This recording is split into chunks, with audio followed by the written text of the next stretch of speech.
You are mostly conservatives. We may have differences on gay marriage, a woman's right to choose, issues of even taxation, which is one of your major issues. We can continue to debate and dialogue about those issues. But the key issues of can we continue to debate, which is free speech, and can we continue to have a process for making sure we don't go against the wrong people, I think we're in fundamental agreement about those issues. But if the most despised people don't get a defense, it moves on to everybody. H.L. Mencken once said that the reason we have to defend the civil liberties of the world's worst SOBs is because the way the government works is first they make bad laws and apply them to the worst people. Once they have that precedent established, they then apply them to the rest of us. And so, look, I'm a criminal defense lawyer. Let me make an admission here tonight.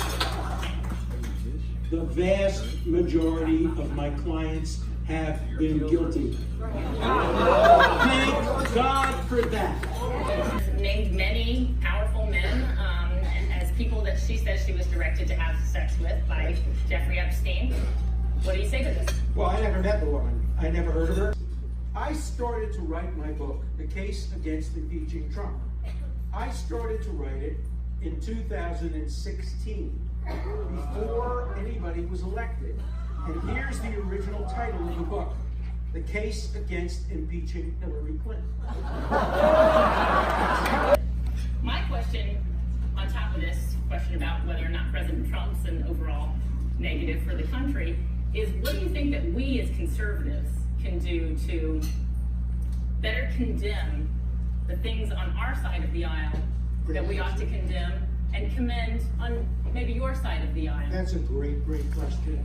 Look, I gave President Trump advice at one point when he invited me to dinner. He didn't follow it. I said, well, he followed something. This was during the Mueller. I said, don't testify. Don't pardon anybody now. Don't fire anybody. And don't tweet.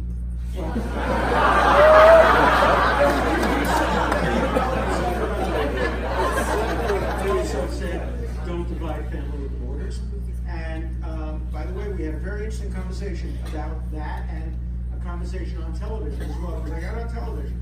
And I said to the president directly, as you can talk to the president sometimes through Fox News, I said, you're the Article 2, you're the president. You have great authority under Article 2, and you have the power to order that families not be separated. And I have to tell you, a couple of days later, he did issue that statement. I don't think he did it because I said so, but because the American public was giving him a message. They didn't want that.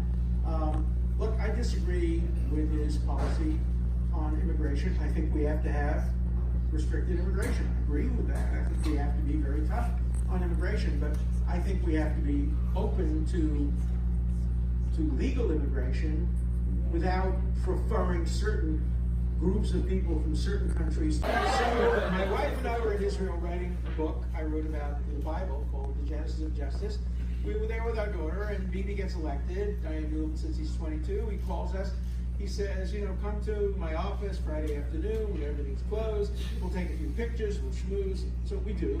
And we get there, and it's all fun. And then he says, Alan, I need you to come into the private area that is the most protected from any possible intrusion or overhearing. So I thought for sure he was going to ask me about Iran or the Palestinians. And he says, Alan, did OJ do it? So I said, Mr. Prime Minister, there's a question I always wanted to ask you. Does Israel have nuclear weapons? He said, Alan, I can't tell you that. I said, Mr. Prime Minister, no, I can't tell you that.